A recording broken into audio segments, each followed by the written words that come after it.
그 교수님이 그 학생들한테 사회주의가 좋다고 그래서 나도 너희들에게 이제 시험 성적을 균등하게 주겠다. 그래서 우리 반에 그 공부를 다 해가지고 시험을 봐서 나온 성적을 평균을 내서 그걸 전원에게 똑같이 주겠다. 처음에 B가 나왔대요. 근데 두 번, 세 번 하다 보니까 그 반 성적이 어떻게 됐을까요? 네. 아무도 공부하지 않는 겁니다. 그게 공산주의의 모순이에요.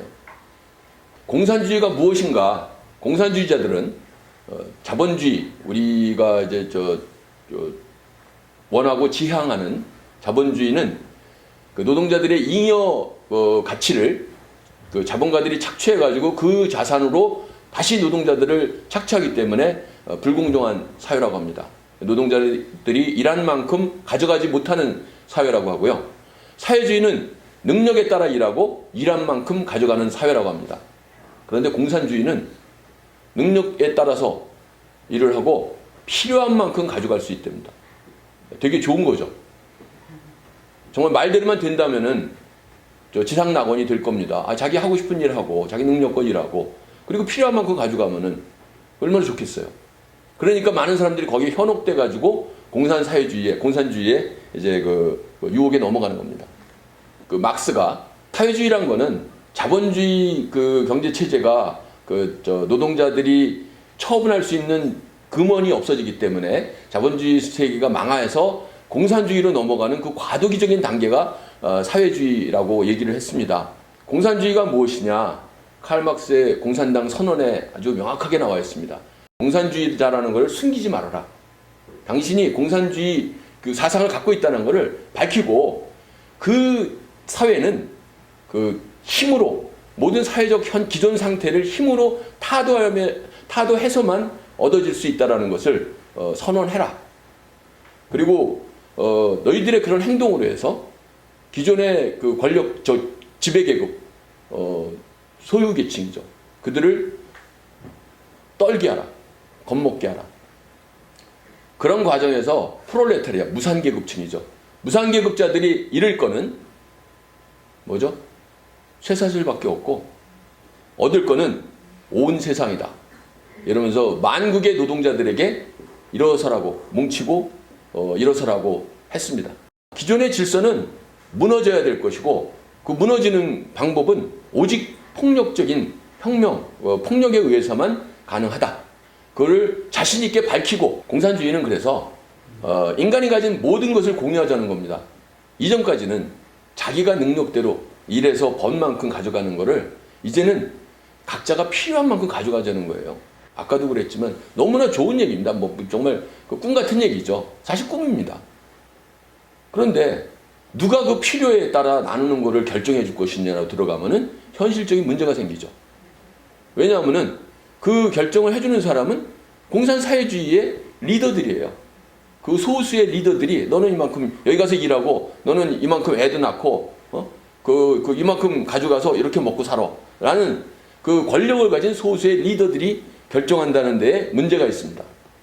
왼쪽에 사회주의 빈민촌에 다닥다닥 붙어가지고 대부분의 사람들이 저렇게 살고 있는 그 상태에서 공산사회주의 리더들은 화로운 별장에서 화로운 저택에서 부귀영화를 누리고 사는 게 바로 그들이 얘기하는 필요에 따라 가져가자는 공산주의 이상입니다. 이거는 이제 공산주의 오류에 대해서 유명한 칼 포퍼라는 사람이 얘기했다는데요. 여기서 얘기해야 될 거는 공산주의는 사회의 문제를 해결하는데 그 방법에 있어서 자본주의를 적으로 삼고 그 자본주의만 처단하면은 공산주의 그러니까 인민의 낙원이 될 거라고 주장을 했다는 겁니다. 그게 문제라는 지적을 했어요. 그 다음에 이 하이에크라는 아주 분인데 이 양반이 한 얘기가 뭐냐면은 사회정의라는 이름으로 사회정의란 것이 원하는 지향하는 거는 서로 다른 사람들을 우리가 태어날 때 다 달리 태어났는데 다른 사람들을 똑같게 만들기 위해서 그 사람들을 달리 대해주는 게 사회정의라는 겁니다. 무슨 얘기냐면은 아니 능력 있는 사람은 공부 못하게 더 못하게 만들고 공부 잘 못하는 사람을 너는 가서 점수 올려줄게 쟤랑 똑같은 점수 만들어줄게 이 얘기한다는 거예요. 어떤 사람은 힘이 세고 어떤 사람은 머리가 좋고 어떤 사람은 그림 잘 그리고 어떤 사람은 운동을 잘하는데 이걸 다 똑같이 운동 잘하는 사람은 가서 책상에서 공부하라고 그러고 그리고 힘이 센 사람은 앉아가지고 뭐 서류 만들려고 그러고 이런 게 사회정의라는 그 어리석다는 걸 지적을 하고 있습니다. 그래서 공산주의의 모순은 모든 물자를 그 수요에 따라 그 공급한다는 그런 전제가 들어가 있는데 이건 현실적으로 불가능하죠. 그 다음에 공산사회주의는 중앙정부의 통제된 계획하에서 모든 생산 그 물량이나 계획이 이루어집니다. 그런데 인간은 일단은 다수의 그 활동에 들어갔을 때는 예측이 불가능하죠. 그 다음에 인간은 또 마음이 잘 변해요. 변덕스럽기 때문에 대량 생산 그 사회를 유지하는데 계획 경제라는 건 불가능하다는 겁니다. 그리고 세 번째가 가장 웃기는 얘기인데 강제로 시키지 않는 상태에서 자기가 원하는 하고 싶은 일을 하고 그러면서 먹고 살 수 있다는 그 세상이 정말 허무맹랑하다는 얘기입니다. 결국은 이 공산주의는 게으른 사람들을 능력 있는 사람들이 먹여 살려야 되는데 우리가 잘 알죠. 자기가 만든 걸 자기가 갖지 않게 됐을 때 그 사람들은 계속 그 침체되게 되죠. 재밌는 이 사회주의 얘기할 때 재밌는 얘가 그거 아닙니까? 그 교수님이 그 학생들한테 사회주의가 좋다고 그래서 나도 너희들에게 이제 그 시험 성적을 균등하게 주겠다. 그래서 우리 반에 그 공부를 다 해가지고 시험을 봐서 나온 성적을 평균을 내서 그걸 전원에게 똑같이 주겠다. 처음에 B가 나왔대요. 근데 두 번, 세 번 하다 보니까 그 반 성적이 어떻게 됐을까요? 네. 아무도 공부하지 않는 겁니다. 그게 공산주의의 모순이에요. 그럼 공산주의라는 것은 어떤 목적으로, 무엇을 목적으로 이 공산주의를 하려고 했을까요? 현존하는 모든 진리를 없애고 종교와 도덕을 파괴한다. 이게 공산주의의 목적이에요. 왜? 그들은 유상계급이라고 부르는 기존의 그 기득권자들의 것을 뺏기 위해서 무산계급이라고 자기들이 지칭한 그 프롤레타리아들을 선동한 겁니다. 프롤레타리아 노동자 계급은 그 공산주의자들은 부르주아도 프롤레타리아도 아니에요. 공산주의자는 공산주의자고 그들은 사회를 끌어가는 리더가 되겠다는 거였습니다. 그들은 자기들의 자리를 차지하기 위해서 선동해서 기존의 질서를 무너뜨리겠다고 한 겁니다. 결국은 세계 질서를 자기들이 갖겠다는 게 그들의 목적이었어요.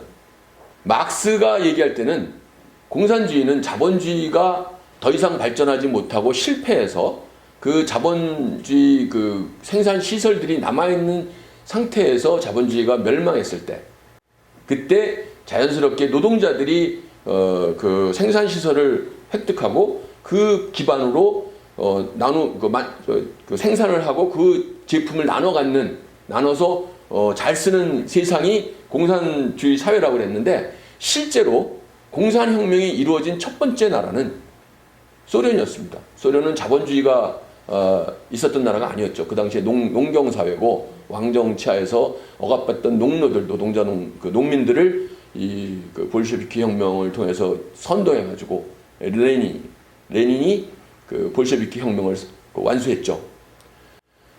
사실 소련에서 있었던 볼셰비키 혁명은 공산혁명은 바로 시작되고 한 6개월도 안 돼서 바로 문제가 있다는 게 밝혀지고 드러났습니다. 왜냐하면 그 전까지 잘 돌아가던 세상이 물론 어렵고 힘든 사람도 많고 했지만 생산품이나 이런 것들이 필요한 만큼 가서 찾아서 쓸 수 있고 아쉽지만 먹고 살 수 있었는데 바로 경제난이 이루어지기 시작한 거예요. 물건 생산하는 사람들이 자기 값을 쳐주지 않는데 누가 갖다가 그걸 제대로 팝니까? 자기들이 먹고 살고 도시에 있는 노동자들은 어려움을 겪게 됐죠. 하지만 어쨌거나 첫 번째 일어났던 이 공산사회주의 혁명은 그 당시 소련의 러시아의 사회 그 상황 때문에 유지될 수 있었습니다. 러시아를 시작으로 공산혁명이 전 세계에 이제 이루어지기 시작했는데요. 공통점은 어느 나라나 어느 나라나 폭력적인 수단 방법에 의해서 혁명이라고 부르는데 뭐 혁명 글쎄요 폭력혁명, 폭력난동으로 쟁취될 수밖에 없었습니다. 소련도 그랬고 중국 공산당 나중에 이제 중국 공산당을 보겠지만 중국 공산당도 그랬고 제가 어렸을 때 이제 킬링 필드라는 영화가 있었습니다. 근데 저는 평생 가장 잔인하고 제가 보기 싫었던 장면이 거기에 나와요. 이제 뭐 논에 가득 차 있는 뒹굴고 있는 해골들도 있지만 해골보다 더 저를 갖다가 고통스럽게 만들었던 거는 살해 방법입니다. 사람들을 총알도 아깝고 몽둥이도 아깝다고 해가지고 머리에다 비닐봉지를 씌워서 죽인 거예요. 공산주의자들은 아까 말씀드린 것처럼 일단 허무맹랑한 전제를 갖고 시작한 일원 아닙니까? 그러다 보니까 자기들 주장이 위협을 받게 되면 언제나 입장을 바꿉니다. 입장을 바꿀 수가 있어요. 원칙이라는 게 없어요. 원칙은 딱 하나가 있죠. 공산당은 위대하다. 공산당은 항상 옳다 말고는 심지어 공산당의 지도자들조차도 자아 비판이나 뭐 숙청을 당하게 되면은 쫓겨나고. 하지만 그거는 개인의 잘못이지 당의 잘못이 아니다. 그래서 우리가 잘 아는 게 처음에 모택동과 매는 쪽에 장개석이 서 있죠.